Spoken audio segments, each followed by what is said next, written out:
Coming up today, the top nuclear envoys of South Korea, the United States and Japan are in Seoul for talks aimed at upping the pressure on North Korea to denuclearize. More than a dozen Japanese associations on history and education are calling on Prime Minister Shinzo Abe to stop distorting the issue of Japan's wartime sex slavery, saying there's proof such activity took place before and during World War II.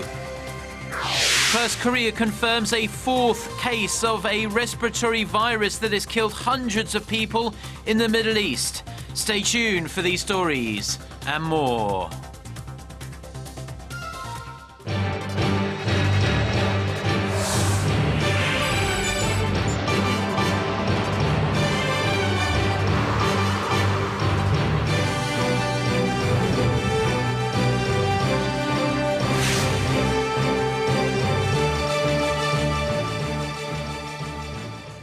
Hello to our viewers around the world. It's 6 a.m. on Tuesday, May 26th here in Seoul. Thanks, as always, for joining us. I'm Mark Broome. Our top story this morning, the chief nuclear envoys of South Korea, the United States and Japan are in Seoul for talks today on how to get North Korea back to negotiations on giving up its nuclear weapons program. Our Kim Min-ji starts us off.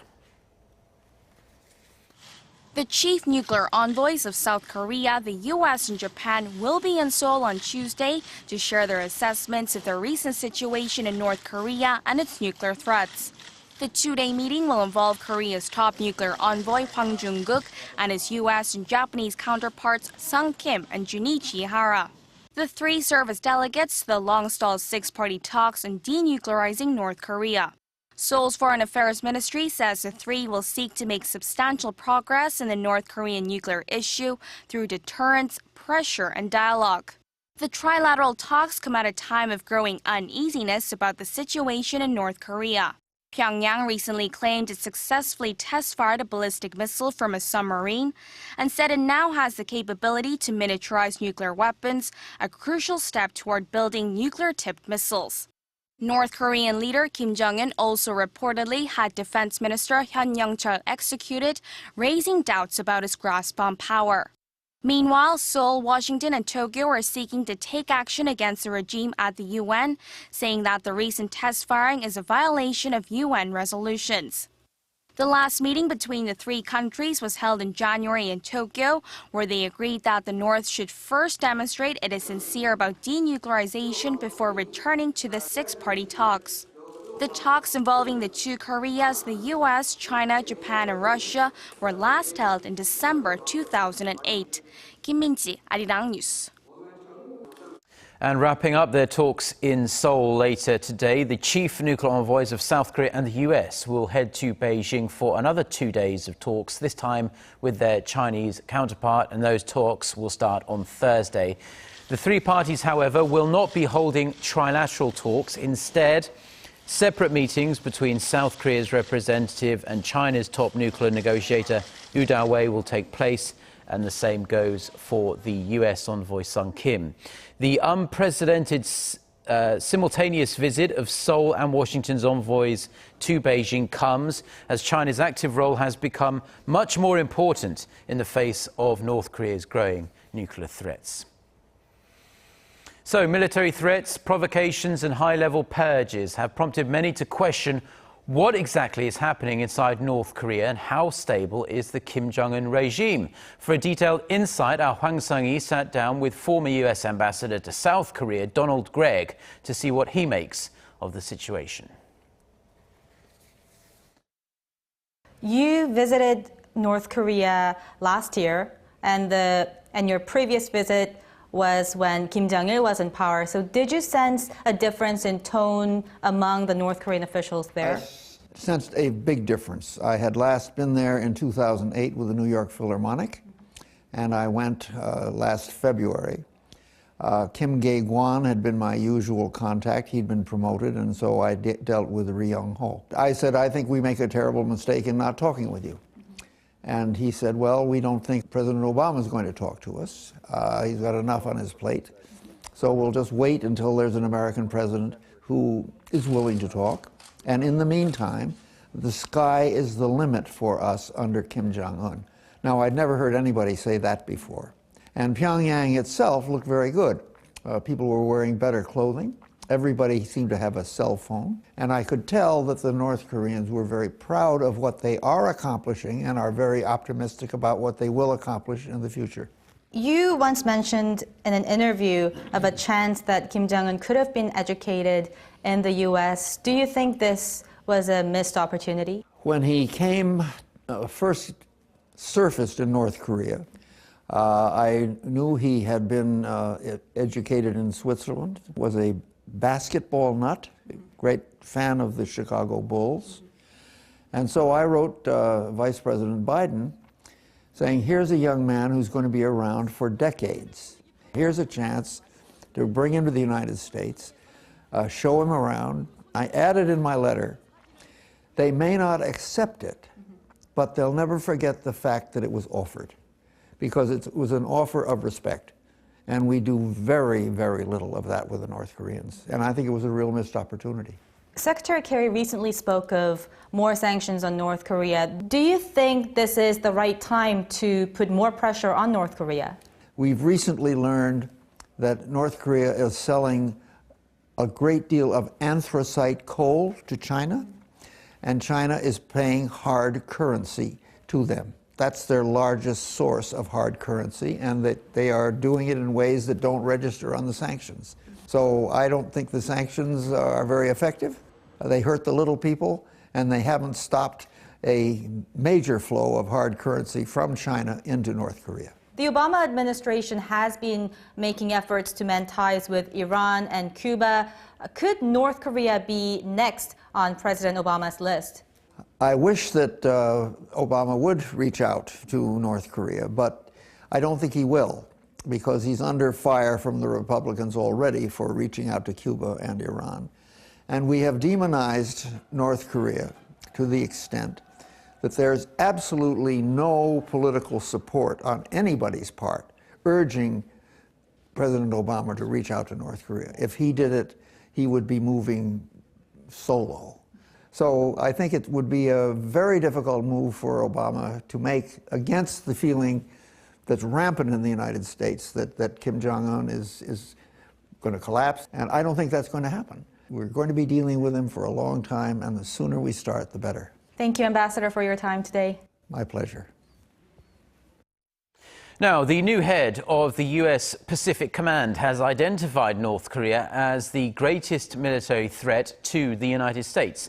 In an interview with Time magazine, Admiral Harry Harris Jr. said the North has an unpredictable leader who is poised to attack South Korea and Japan. Harris said Kim Jong-un is on a quest for nuclear weapons and the means to deliver them intercontinentally. He also told the magazine that Kim kills people around him who disagree with him, and that's something the US and its allies should always keep in mind. North Korean leader Kim Jong-un is highly likely to visit China in September to attend an event marking the 70th anniversary of the Allied victory over Japan. Xu Guangyu, a retired Major General in the People's Liberation Army in China, made the comment at a recent symposium held by Hong Kong-based Phoenix Satellite TV. Now, this retired general said that the event holds great political significance and that if Kim does not turn up, it could complicate matters with China. The defense experts added that the young leader could use the visit to gain Chinese support in the six-party talks. If Kim actually does make the visit, it would be his first overseas trip since he assumed power in late 2011. Thousands of Japanese historians are calling on their government to stop distorting Japan's wartime past. That includes the military's sexual enslavement of Asian women in the years leading up to and during World War II. Our Kim Ji-yeon reports.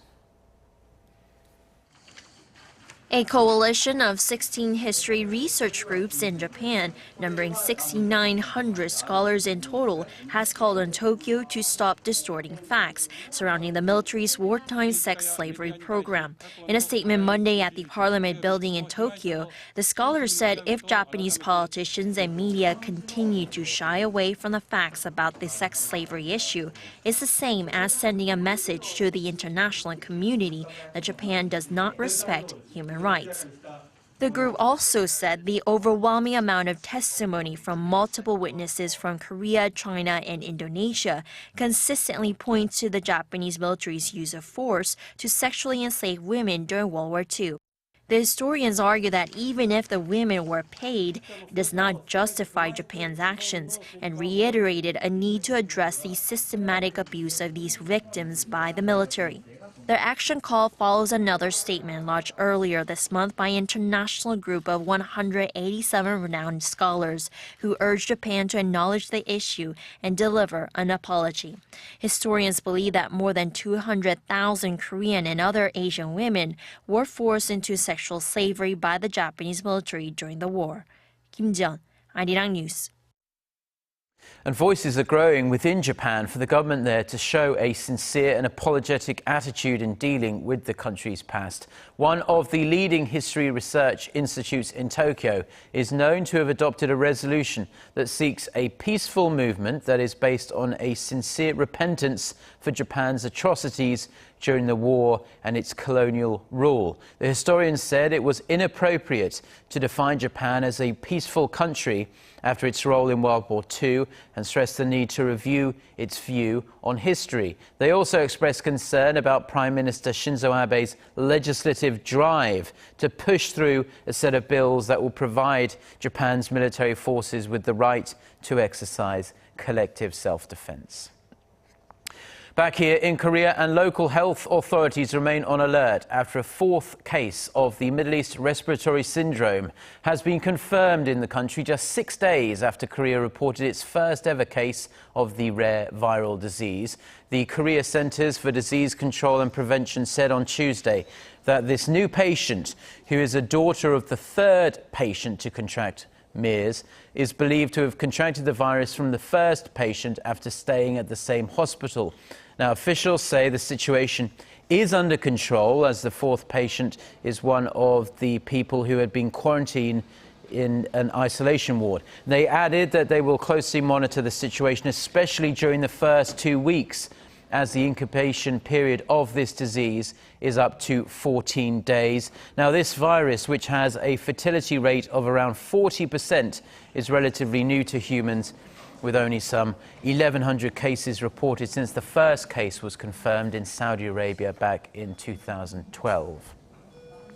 At least 13 people have been killed after a tornado raged through a city on the US-Mexico border, destroying homes and flipping cars like matchsticks. Rescue workers in the city of Ciudad Acuna, which is just across from Del Rio, Texas, have been digging through the rubble, as you can see there, of damaged homes to try and find victims. Local authorities have described the scene as being that of total devastation. And north of the border, at least 12 people are missing in flash flooding in Texas and Oklahoma that also left 3 people dead. The raging waters destroyed hundreds of homes as well. Now, with the rising unemployment rate here in Korea, it seems that marriage is no longer a viable option for many young people here. But there are a couple of factors that can increase one's chances of tying the knot. Hwon Ji-hyun tells us what they are. What do you look for in a spouse? Good looks? Personality? Perhaps a sense of humor? Well, that's not the case for young Koreans these days, most of whom prefer that their partner has a job and, if possible, one that pays well. That's based on a long-term study conducted by the Korea Employment Information Service on nearly 75,000 young Koreans from 2007 to 2013. The results show that over 70% of married people had jobs, while only about half of the singles were employed. There was also a strong correlation between employment and marriage status, especially among men, as a man with a job was nearly 3 times more likely to get married than a man without one. The data also show that on average, young Koreans make around $1,700 a month when they're single. But their monthly income rises to more than $2,000 around the time they get married. This helps explain why more Koreans are putting off marriage, as many feel that they need to be earning enough money before deciding to settle down. Experts say that the government should increase its efforts to lift the unemployment rate, which would lead to more marriages. They added that marriages can help resolve other problems in the Korean society, like the country's low birth rates and the fast-aging population. Won Ji-hyun, Arirang News.